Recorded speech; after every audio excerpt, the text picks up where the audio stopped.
Here we go. Hello, welcome to Fry's Corner Bar. Good evening, happy Friday, everyone. And like Shannon said, welcome to Fry's Corner Bar. Tonight we got a great show. I got me a shirt on here. Just a second, Mike's got his phone running.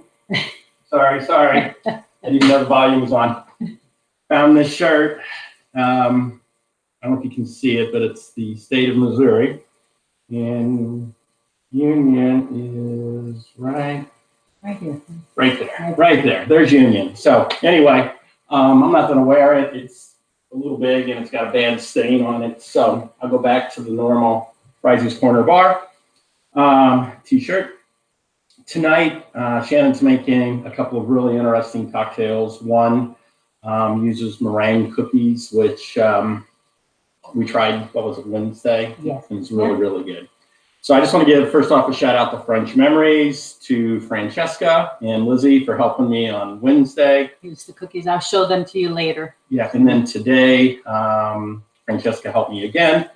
And then Stephen Quinn went there and he was supposed to get 2 cookies and he got probably 15 different kinds of cookies. So anyway, French Memories is a great little French bake shop over in Duxbury.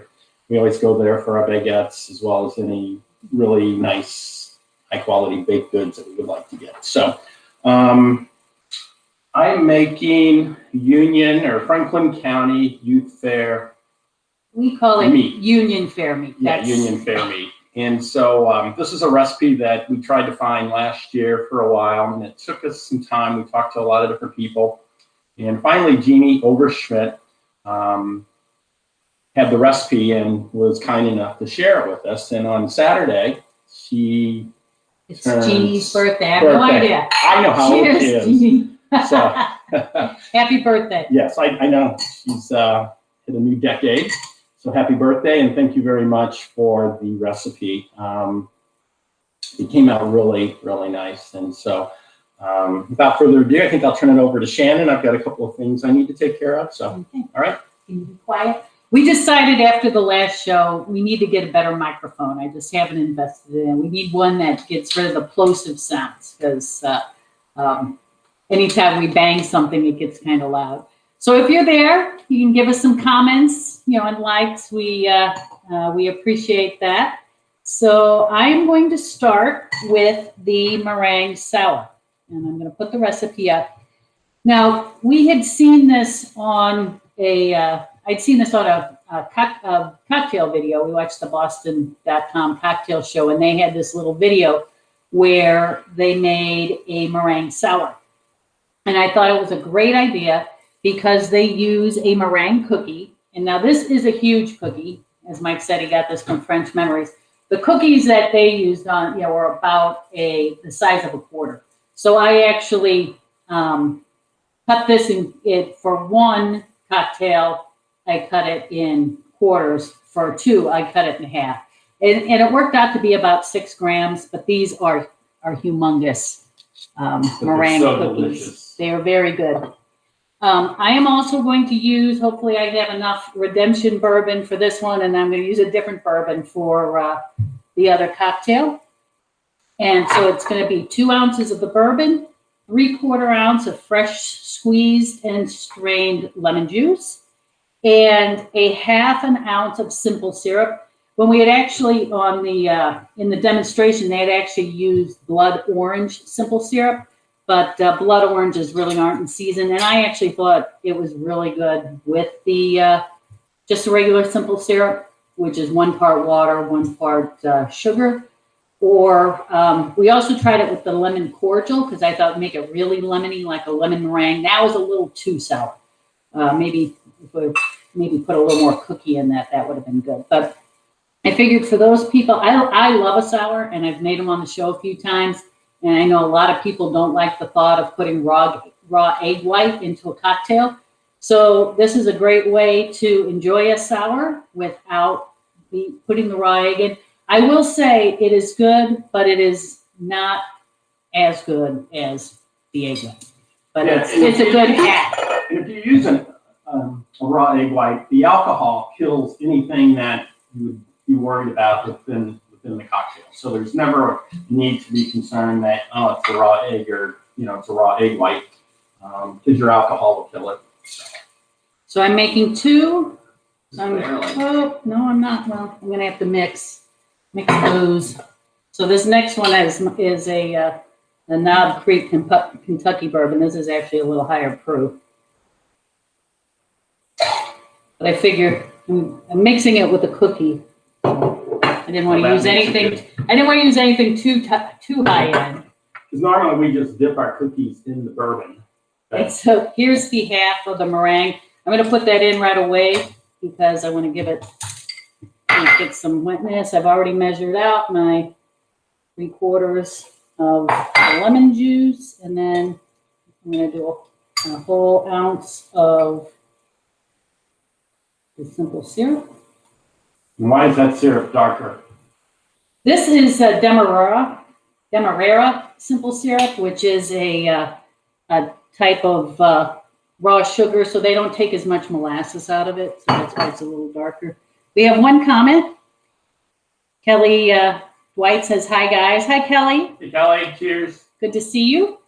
And now this is a shake and drink. Since we have juice and cookie in it, we're going to shake it. So I'm going to fill this shaker with ice. And I also have I always forget to tell everybody, I have my coupe glasses over here chilling. So I'm going to bring those over here. So this goes into a coupe glass. All right, Kevin, your favorite part of the show is coming up.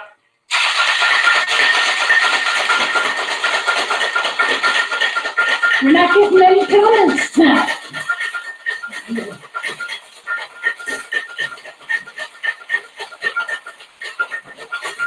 So then, like I always say, you want to shake it until you really can't hold on to that shaker anymore. You want it nice and chill.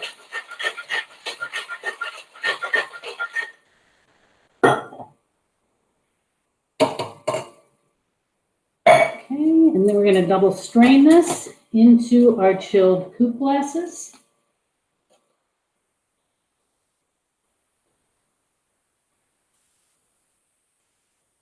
And you can see you get a slight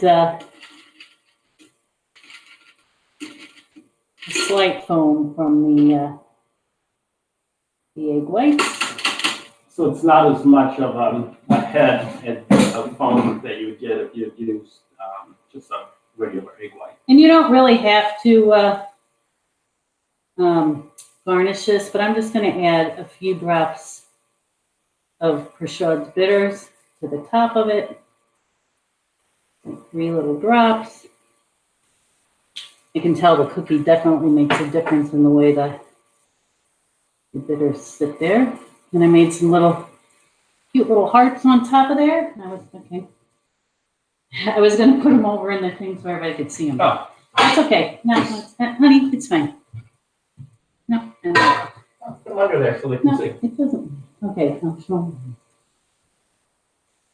So here is, I don't even know if you can see it. Yeah, we gotta also change up the lighting. Can't really see. Oh, there you can. So there's like 3 little hearts on top. Okay. Okay, cheers. Cheers. Love you. Love you. Cheers, everyone. It's actually a really good whiskey sour. Yes, it is. I don't know if it's any, I don't know how that compares to the egg white packages they used to use back at the bars. But it's, Back in the 60s and 70s. the fact that it's a fresh cookie from French Memories makes me think it's probably slightly better. Yes. Okay, so now Mike's going to go over the Union Fair meat recipe. Okay. I posted photographs and the recipe and everything. I don't know if I got it onto the website correctly. So what I tried to do is do all the steps along the way. And I'll show you the end result in a second. But basically what I did is I bought a chuck roast, and I was looking for like a 4 to 4.5 pound, and I couldn't really find any that large. So I ended up buying two two chuck roasts. They were both about 2.5, maybe 3 inches thick, and they weighed about 2 to 2.5 pounds. I let them set out for about 30 minutes, maybe a little longer, to come down to room temp, because you always want your meat to come to room temp basically before you cook it, because then it will cook more evenly versus the outside cooking and then the raw, because the inside being very cold yet. Especially with beef. Chicken, you don't want to let out maybe any longer than maybe 20 minutes. But so I let this beef set out. Then I salt and peppered it really heavily with coarse pepper and salt. It's a lot of meat, so don't be afraid of using, of really doing salt and pepper on both sides.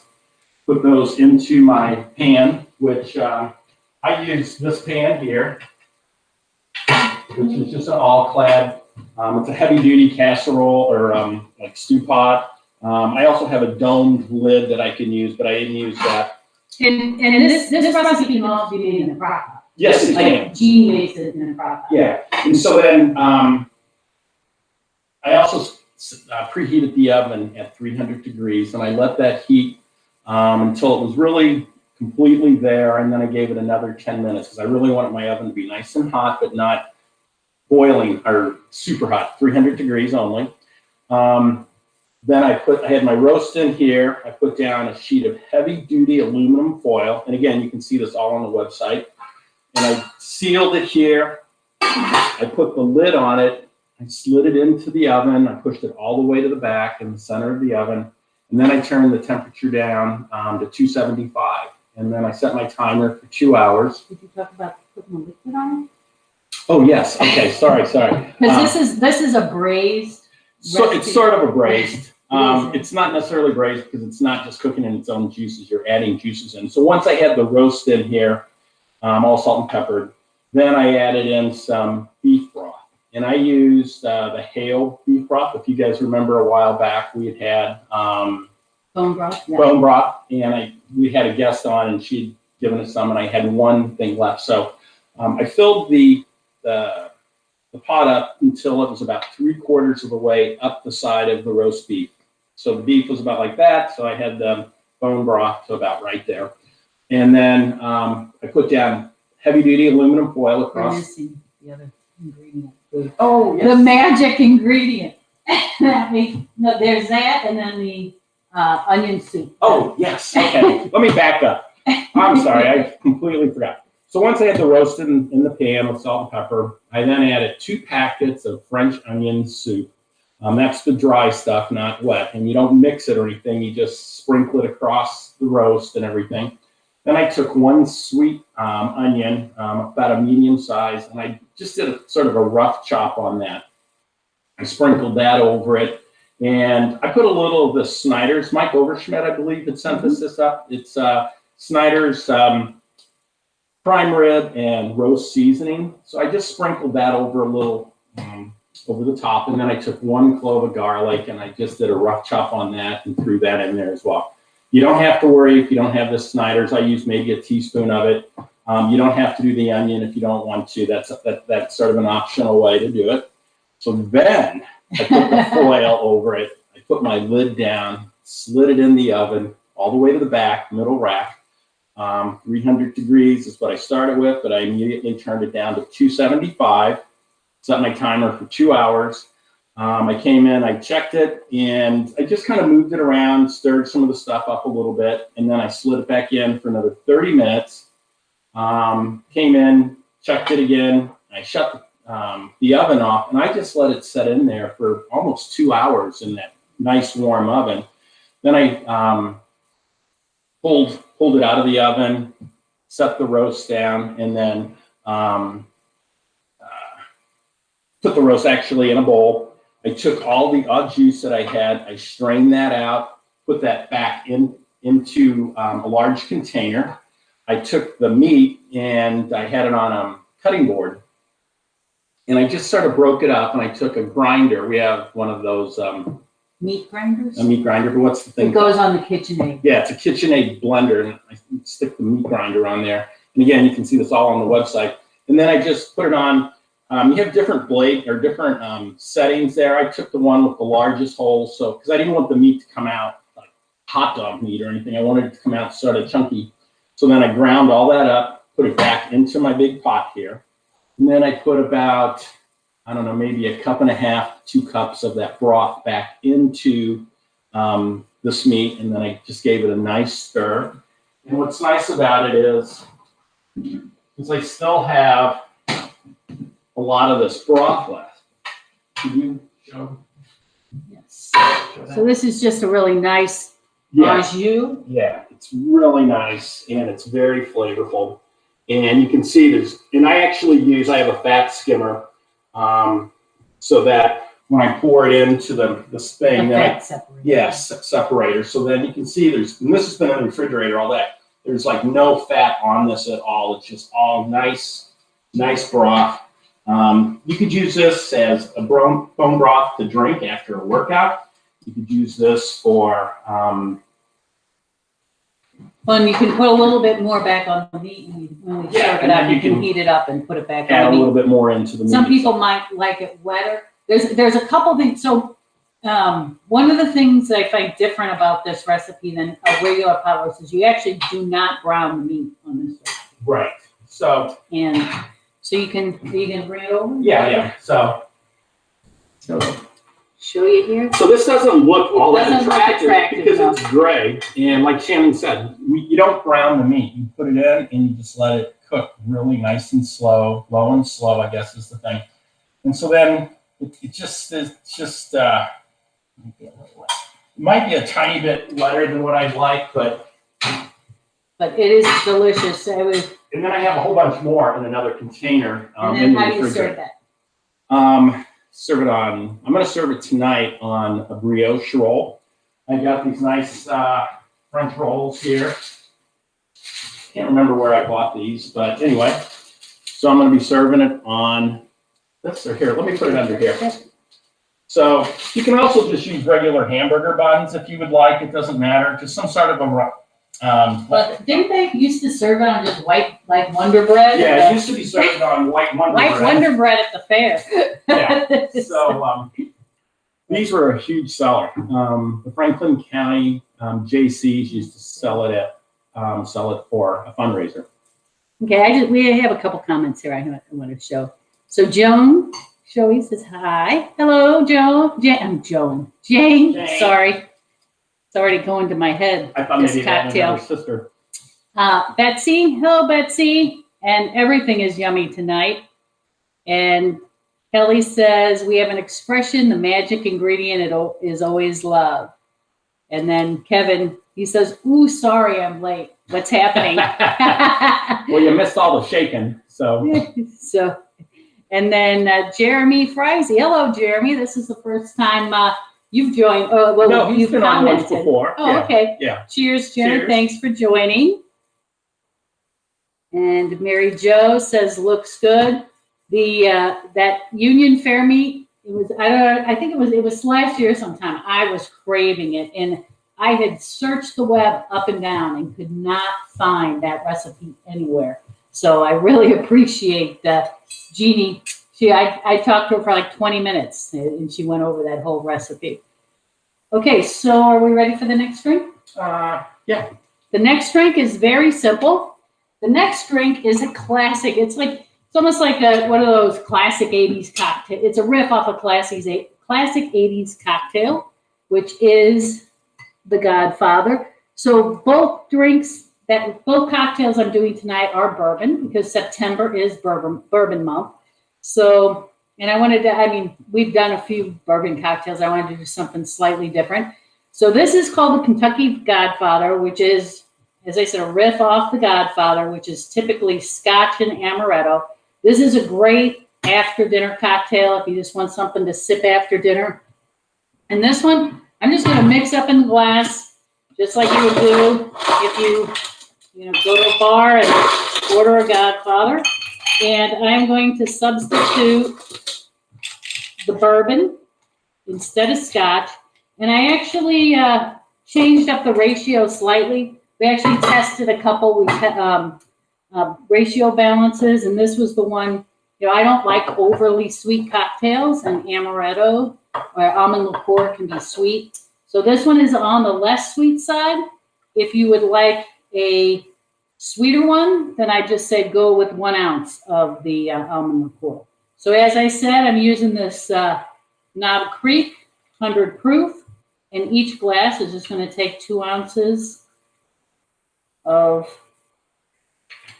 the bourbon, and then we're just going to put 3 ounces of the amaretto. I actually am using this Lazzaroni. It's actually a little less expensive than the Di Serrano, and I think it tastes just fine. I'm not a huge amaretto fan, so whenever I buy a liqueur, I don't like to spend top shelf. I like to get a good quality product, and I may not always buy the most popular brand, particularly if it's something I don't think I'm going to use a lot.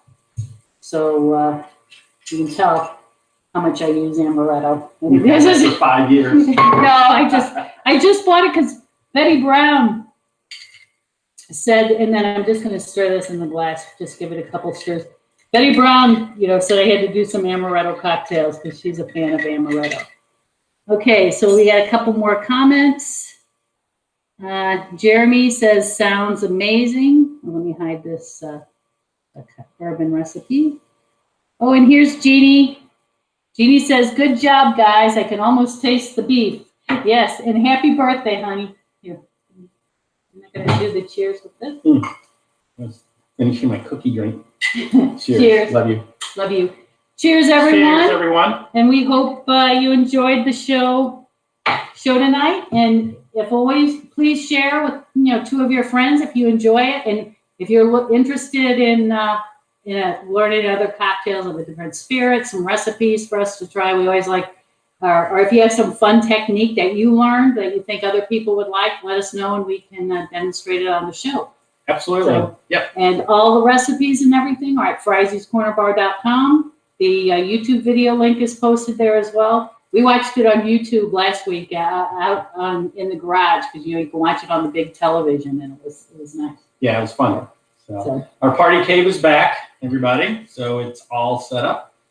We're just working on a little bit of electronic stuff with Alexa. Yes. And so Jeannie says, thank you. Age is just a number. Yes, that's right. And Stephen Quinn says, cheers. Cheers, Stephen. Cheers. Hope you guys had fun in New York City last week.